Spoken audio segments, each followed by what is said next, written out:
Hi, welcome to Telugu health and wealth channel. మీరు కష్టపడి సంపాదించిన డబ్బుతో మీ కుటుంబానికి ఆరోగ్య భద్రత ఉండాలని చెప్పేసి హెల్త్ ఇన్సూరెన్స్ ప్రీమియం అయితే మీరు కడుతూ ఉంటారు. రేపు ఏదైనా అయితే హాస్పిటల్ ఖర్చులు ఎదురైతే ఇబ్బంది పడకూడదని చెప్పి మీరైతే భావిస్తుంటారు. కానీ ఒకవేళ మీరు హాస్పిటల్లో చేరినప్పుడు డాక్టర్ కాదు, మీకు తెలియక చేసినటువంటి ఒక చిన్న పొరపాటు వల్ల మీరు లక్షల రూపాయల క్లెయిమ్ రిజెక్ట్ అయిందని తెలిస్తే ఎలా ఉంటుంది? ఆ హాస్పిటల్ బిల్లు మొత్తం కూడా మీరే కట్టాల్సి వచ్చిన పరిస్థితి వస్తే ఏం జరగబోతుంది? ఇది నేను చెప్పేది ఏమీ కథ కాదు, చాలామందికి జరుగుతున్నటువంటి నిజం ఇది. హెల్త్ ఇన్సూరెన్స్ ఉన్నా కూడా చాలామంది తెలియక చేసేటువంటి 3 పెద్ద తప్పుల వల్ల వాళ్ళ డబ్బు హాస్పిటల్ బిల్లులకే పోతుంది. ఈరోజు ఆ 3 తప్పులు ఏంటో చూద్దాము. ఈ వీడియోని చివరి వరకు చూశారంటే మీ హెల్త్ ఇన్సూరెన్స్ క్లెయిమ్ ఎప్పటికీ రిజెక్ట్ అవ్వకుండా ఎలా చేసుకోవాలో అనేది మీకు క్లియర్గా అర్థమవుతుంది. పదండి వీడియోలోకి వెళ్దాం. వీడియోలోకి వెళ్లే ముందు తెలుగు హెల్త్ అండ్ వెల్త్ ఛానల్ని సబ్స్క్రైబ్ చేసుకోండి, అలాగే బెల్ ఐకాన్ కూడా ప్రెస్ చేయండి. ఫ్రెండ్స్, మన ఫైనాన్షియల్ ప్లానింగ్లో హెల్త్ ఇన్సూరెన్స్ అనేది చాలా ముఖ్యము. అయితే పాలసీని తీసుకోవడం ఒక ఎత్తు అయితే దాని రూల్స్ అర్థం చేసుకోవడం కూడా మరొక ఎత్తు అనమాట. చాలాసార్లు మనం ఇన్సూరెన్స్ కంపెనీ మోసం చేసిందని చెప్పేసి తిట్టుకుంటుంటాము. కానీ నిజానికి ఏంటంటే మన వైపు నుంచి జరిగేటువంటి ఒక చిన్న తప్పు పొరపాటే క్లెయిమ్ రిజెక్ట్ అవ్వడానికి కారణమైతే అవుతుందన్నమాట. ఈరోజు మనం అలాంటి 3 ప్రధానమైనటువంటి తప్పుల్ని గురించి ఈ వీడియోలో మాట్లాడుకుందాం. ఈ తప్పులు కనుక మీరు చేయకుండా ఉంటే 99% మీ క్లెయిమ్ అయితే సెటిల్ అయిపోతుంది, నో ప్రాబ్లం. ఇక మొదటి తప్పు ఏంటంటే మీకు ముందే ఉన్నటువంటి రోగాలను దాచిపెట్టడం. ఎక్కువ మంది చేసేటువంటి పెద్ద తప్పు ఏంటంటే ఇది పాలసీ తీసుకునేటప్పుడు మీకు అప్పటికే ఉన్నటువంటి జబ్బులు అంటే ప్రీ ఎగ్జిస్టింగ్ డిసీజెస్ అంటారు, PED అంటారు. వీటిని గురించి మీరు ఇన్సూరెన్స్కి చెప్పకపోవడం అనేది చాలా పెద్ద పొరపాటు అనమాట. సమస్య ఏంటంటే చాలామంది ఏమనుకుంటారంటే నాకు బీపీ ఉంది, షుగర్ ఉందని చెప్తే మళ్ళీ ఆ ప్రీమియం పెంచి పారేస్తాడు వాడు, లేకపోతే అసలు కంపెనీ అయినా పాలసీ తీసుకోదేమో బీపీ ఉన్న వాళ్ళకి షుగర్ ఉన్న వాళ్ళకి, ఎందుకు వచ్చిన వాళ్ళకి చెప్పకుండా ఉంటే పోతుంది అని చెప్పి అనుకుంటారు చాలామంది. ఈ భయంతో అప్లికేషన్ ఫామ్లో మీకు ఏదైనా జబ్బులు ఉన్నాయా అని అడిగినప్పుడు ఏమీ లేవని చెప్పి రాసేస్తారు. ఇక్కడే అసలు సమస్య అనేది మొదలవుతుంది. ఇన్సూరెన్స్ అనేది అత్యంత నమ్మకమైంది, అట్మోస్ట్ గుడ్ ఫెయిత్ అంటారు దీన్ని, అనే సూత్రం మీద ఆధారపడి నడుస్తుంది. మీరు కంపెనీకి మీకు మధ్య అన్ని నిజాలు కూడా చెప్పుకోవాల్సిన అవసరం ఉంది. మీరు ఒక విషయం దాచినా ఆ నమ్మకాన్ని మీరే తొలగించినట్టు లెక్క అవుతుంది అనమాట. నేను ఒక చిన్న ఉదాహరణ చెప్తానండి మీకు అర్థం కావాలంటే. రమేష్ అని ఒక 5 ఏళ్ళుగా డయాబెటీస్ అనే ఉంది అతనికి. కొత్త హెల్త్ పాలసీ తీసుకున్నప్పుడు ప్రీమియం ఎక్కువగా ఉందని చెప్పేసి ఈ విషయం చెప్పడం మానేశాడు, దాచేశాడు. పాలసీ తీసుకున్న తర్వాత 2 ఏళ్ల తర్వాత ఆయనకి గుండెపోటు వచ్చింది. హాస్పిటల్లో చేరితే బిల్ ఏమో 5 లక్షలు అయిపోయింది. ఆ రమేష్ క్లెయిమ్ చేసేటప్పుడు ఇన్సూరెన్స్ కంపెనీ వాళ్ళు అతని మెడికల్ హిస్టరీ మొత్తం కూడా చెక్ చేసింది. వాళ్ళు రాస్తారు డాక్టర్లు, మనం దాచిపెట్టాం కానీ డాక్టర్లు అయితే రాస్తారు కదా, 4 ఏళ్ల నుంచి ఇది ఉన్నది అది ఉన్నది అని రాస్తారు వాళ్ళు. మన అడుగుతారు కూడా, నీకు ఎప్పటి నుంచి ఉందండి, మీకు పోగానే షుగర్ కోసం పోయినప్పుడు గుండె నొప్పి వచ్చినా కానీ షుగర్ ఎన్నాళ్ళ నుంచి ఉందండి అని అడుగుతారు. అట్లా వాళ్ళు అడిగి తీసుకుంటారు. హాస్పిటల్ రికార్డులోనేమో కంట్రోల్లో లేని డయాబెటీస్ వల్ల గుండెపోటు సమస్య వచ్చిందని చెప్పి వాళ్ళు డాక్టర్ రాశారు. దాంతో రమేష్ పాలసీ అప్లికేషన్ ఏమైంది, డయాబెటీస్ గురించి చెప్పలేదు అని చెప్పేసి కంపెనీ కనిపెట్టింది. ముందుగా ఉన్నటువంటి వ్యాధిని ప్రీ డయాబెటిక్ని చెప్పలేదు, మీరు ఉన్నటువంటి వ్యాధిని మీరు చెప్పలేదు అనే కారణంతో అతనికి 5 లక్షల క్లెయిమ్ని పూర్తిగా రిజెక్ట్ చేసి పడేసింది. కొంచెం కూడా వరిగా కొన్ని వేల ప్రీమియం ఆదా చేద్దామని చెప్పేసి రమేష్ అనుకుంటే ఇప్పుడు 5 లక్షలు తన జేబులోంచి కట్టుకోవాల్సిన పొజిషన్ అయితే వచ్చిందనమాట. మరి దీనికి పరిష్కారం ఏంటంటే ఇక్కడ మీరు గుర్తుంచుకోవాల్సింది ఏంటంటే, ఒక్కటే, ప్రీమియం కొంచెం పెరిగినా సరే మీకున్నటువంటి ప్రతి చిన్న ఆరోగ్య సమస్య గురించి కూడా పాలసీ ఫామ్లో నిజాయితీగా రాయాలన్నమాట. బీపీ, షుగరు, థైరాయిడ్, ఆస్తమా, గతంలో ఏదైనా సర్జరీ జరుగుంటే అదైనా సరే ప్రతిదీ కూడా చెప్పాలన్నమాట.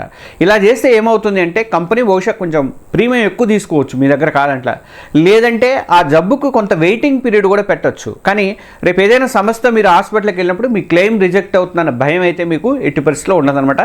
నిజాయితీగా ఉండటం వల్ల ఏంటంటే వచ్చేటువంటి భరోసా మీరు ఆదా చేసేటువంటి కొన్ని వేల రూపాయల కన్నా కూడా చాలా ఎక్కువ అవుతుంది. అది ఒకటి. ఇక రెండో తప్పు ఏంటంటే వెయిటింగ్ పీరియడ్ని పట్టించుకోకపోవడం. ఇక చాలామంది చేసేటువంటి రెండో పెద్ద తప్పు ఏంటంటే పాలసీలో ఉండేటువంటి వెయిటింగ్ పీరియడ్ని అనే రూల్ని అస్సలు పట్టించుకోరు వాళ్ళు. చాలామంది ఏమనుకుంటారంటే ఈ రోజు పాలసీ ఉంటే రేపటి నుంచి నాకు అన్ని రోగాలకి కవరేజ్ వచ్చేస్తుందని చెప్పేసి భావిస్తుంటారు. అది అస్సలు నిజం కాదండి. ప్రతి హెల్త్ పాలసీకి కూడా కొన్ని వెయిటింగ్ పీరియడ్ అనేది, కొన్ని రోజుల వెయిటింగ్ పీరియడ్ అనేది ఉంటుంది. కొన్ని జబ్బులకే ఉంటుంది అసలు. ఇవి తెలియకపోవడం వల్ల ఏంటంటే చాలా క్లెయిమ్స్ రిజెక్ట్ అవుతూ ఉంటాయి. సాధారణంగా ఏంటంటే మనకి 3 రకాల వెయిటింగ్ పీరియడ్స్ ఉంటాయి. అవేంటో నేను చెప్తాను చూడండి. ఫస్ట్ ఏంటంటే మొదటి 30 రోజుల వెయిటింగ్ పీరియడ్ ఉంటాయి. అంటే మీరు పాలసీ తీసుకున్న మొదటి 30 రోజులు మీకు యాక్సిడెంట్లు జరిగితే తప్ప వేరే ఏ జబ్బు చేసినా కూడా దాని కవరేజ్ కిందకి అనేది రాదనమాట. ఇక రెండోది ఏంటంటే కొన్ని వ్యాధులకి వెయిటింగ్ పీరియడ్ ఉంటుంది. అంటే హెర్నియా కానీ, సైనస్ కానీ, కంటి శుక్లాలు కానీ, మొక్కాలి మార్పిడి కానీ ఇలాంటి వాటిని నెమ్మదిగా బయటపడే జబ్బులు కాబట్టి వీటికి సాధారణంగా 2 నుంచి 4 ఏళ్ల వరకు కూడా వెయిటింగ్ పీరియడ్ అనేది ఉంటుంది. ఈ టైం అయ్యేంత వరకు కూడా వాళ్ళు ఆ జబ్బులకి ట్రీట్మెంట్ అనేది ఇవ్వరనమాట. ఆ డబ్బులు అయితే ఇవ్వరు. మీరు ట్రీట్మెంట్ మీరు తీసుకోవచ్చు కానీ మీ డబ్బులు పెట్టుకోవాల్సింది తప్ప వాళ్ళు డబ్బులు అయితే ఇవ్వరనమాట. ఇక ముందుగా ఉన్నటువంటి వ్యాధులకి వెయిటింగ్ పీరియడ్ అంటే మీరు పాలసీ తీసుకునేటప్పటికే నేను చెప్పినటువంటి ఆ బీపీ కానీ, షుగర్ కానీ ఇట్లాంటి జబ్బులు ఉన్నాయనుకోండి, వాటికి వెయిటింగ్ పీరియడ్ ఉంటుంది. ఐఆర్డీఏ కొత్త నిబంధనల ప్రకారం ఏంటంటే కొత్తగా జారీ చేసినటువంటి పాలసీలో ఈ వెయిటింగ్ పీరియడ్ని గరిష్టంగా 3 ఏళ్లకు మాత్రమే పరిమితంగా ఉండాలని చెప్పింది. అయితే పాత పాలసీలో ఇంకా 4 ఏళ్ల వరకు కూడా ఉండొచ్చు అనమాట. అంటే మీరు పాలసీ పెరుగుతుందని పాలసీ కట్టడం కదా, ఆల్రెడీ ఎగ్జిస్టింగ్ మీరు పేర్కొన్నప్పటికీ కూడా బాబు నీకు 2 ఏళ్ళు 3 ఏళ్ళ వరకు అయితే ఇదే డబ్బులు మీరు కట్టేటట్టయితే మీకు ఉండదు అని చెప్పి వాళ్ళు క్లియర్గా చెప్తారు. లేదు మీరు డబ్బులు ఎక్స్ట్రా కట్టుకుంటానంటే వాళ్ళు షుగర్ది, బీపీది కూడా కవర్ చేసి ఇచ్చేస్తారనమాట. మనకేం ప్రాబ్లం లేదు, 2 ఏళ్ళు 3 ఏళ్ళు అయితే మనం చూసుకున్నాలే అనుకుంటే మాత్రం మీరు మామూలు తక్కువలో పాలసీ అయితే కట్టడానికి ఛాన్సెస్ అయితే ఉంటాయన్నమాట. ఉదాహరణకి సుజాత అనే ఆమెకి వయసు ఒక 50 సంవత్సరాలు ఉన్నాయండి. ఒక కొత్త హెల్త్ పాలసీ తీసుకున్నారు. ఆమెకు చాలా కాలంగా మోకాళ్ళ నొప్పులు ఉన్నాయి. పాలసీ తీసుకునే ఏడాదికే నొప్పి ఎక్కువైంది. డాక్టర్ దగ్గరికి వెళ్తే వెంటనే మొక్కల మార్పిడి ఆపరేషన్ చేయాలని చెప్పారు. ఖర్చు ఏమో 4 లక్షలు అవుతుంది అన్నారు. నాకేమో మరి 10 లక్షల పాలసీ ఉంది కదా, పర్లేదులే ఏం కాదు కానివ్వండి అని చెప్పేసి డైరెక్టర్ ధైర్యంగా హాస్పిటల్లో చేరిపోయారు. ఆమె చేరిపోయిన తర్వాత ఏమైంది, ఆపరేషన్ అయ్యాక క్లెయిమ్ పెడితే కంపెనీ ఒక షాక్ న్యూస్ చెప్పింది. మేడం మీ పాలసీ ప్రకారం మీరు మోకాల మార్పిడికి ఇంకా 2 ఏళ్ల వెయిటింగ్ పీరియడ్ అనేది ఉంది. మీరు మీ పాలసీ తీసుకొని ఏడాది అయింది కాబట్టి ఇప్పుడు మేము క్లెయిమ్ చేయలేము, ఇవ్వలేము మీకు క్లెయిమ్ అని చెప్పేసింది. అంటే పాలసీని మరి సరిగ్గా చదవకపోవడం వల్ల ఈ సుజాత గారికి ఈ రూల్ అనేది తెలియదు. చివరికి ఆ 4 లక్షలు ఆమె సొంతంగా కట్టుకోవాల్సిన పరిస్థితి అయితే వచ్చిందనమాట. మరి దీనికి పరిష్కారం ఏంటంటే, ఈ సమస్య రాకుండా ఉండాలి అని మీరు కూడా అనుకుంటే ఒకటే దారి ఏంటంటే, మీరు పాలసీ కొనే ముందు పాలసీ డాక్యుమెంట్ని ఖచ్చితంగా చదవాలి. మెయిన్గా ఏంటంటే వెయిటింగ్ పీరియడ్లో ఉన్నటువంటి సెక్షన్ అనేది వెయిటింగ్ పీరియడ్ ఇచ్చాడు అన్నది ఆ సెక్షన్ మొత్తం మీరు పదే చదవండి. మీకు అర్థం కాలేదనుకోండి, అది ఇంగ్లీష్లో ఉంటే హిందీలో ఉంటే మీకు అర్థం కాలేదనుకోండి, ఏజెంట్ని అడగండి. మీకు ఎవరైతే ఏజెంట్ చేపిస్తున్నాడో అతన్ని ఖచ్చితంగా అడిగి తెలుసుకోండి.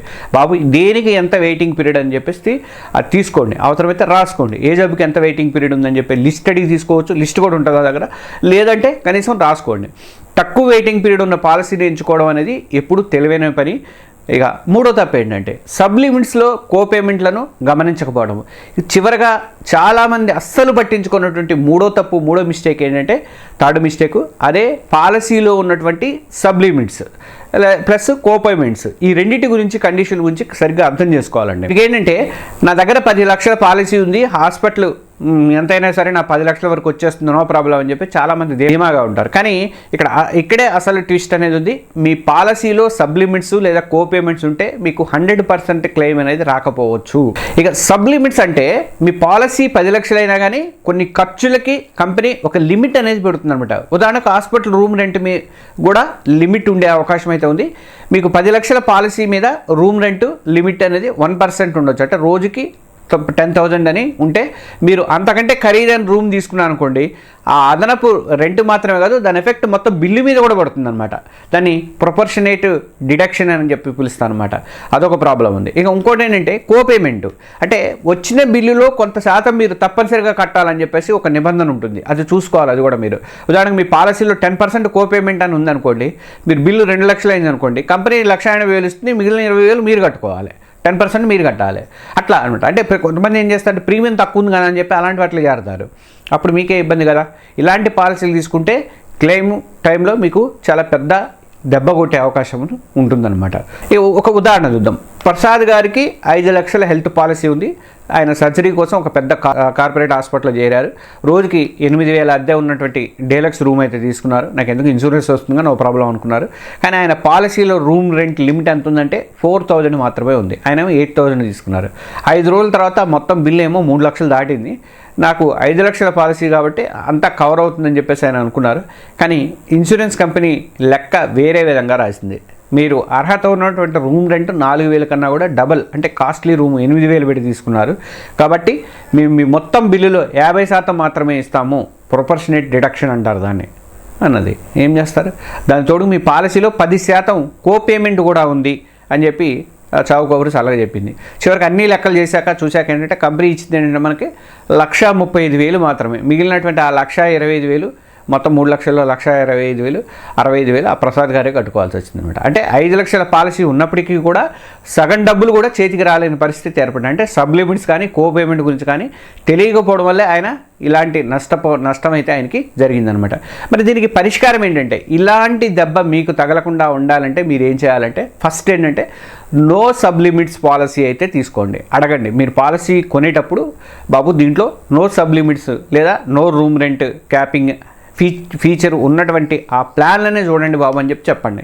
ఇక ప్రీమియం కొంచెం ఎక్కువ అవ్వచ్చు, అయినప్పటికీ కూడా క్లెయిమ్ టైంలో మిమ్మల్ని ఇబ్బంది పెట్టకుండా ఉంటుంది, మీకు పూర్తి భద్రత ఉంటుంది, లేకపోతే మీ ఫ్యామిలీ మెంబర్స్ ఇబ్బంది పడతారు అప్పుడు.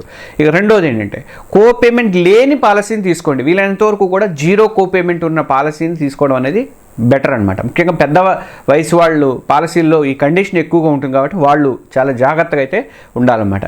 ఇక థర్డ్ వన్, నెట్వర్క్ హాస్పిటల్స్కే వెళ్ళండి. ఎప్పుడు కూడా మీ ఇన్సూరెన్స్ కంపెనీ కొన్ని లిస్ట్ ఇస్తుంది మనకి, మా నెట్వర్క్ లిస్టు హాస్పిటల్స్ అని ఇస్తుంది. దీనివల్ల ఏంటంటే మీకు క్యాష్లెస్ ఫెసిలిటీ అనేది అక్కడ దొరుకుతుంది అనమాట.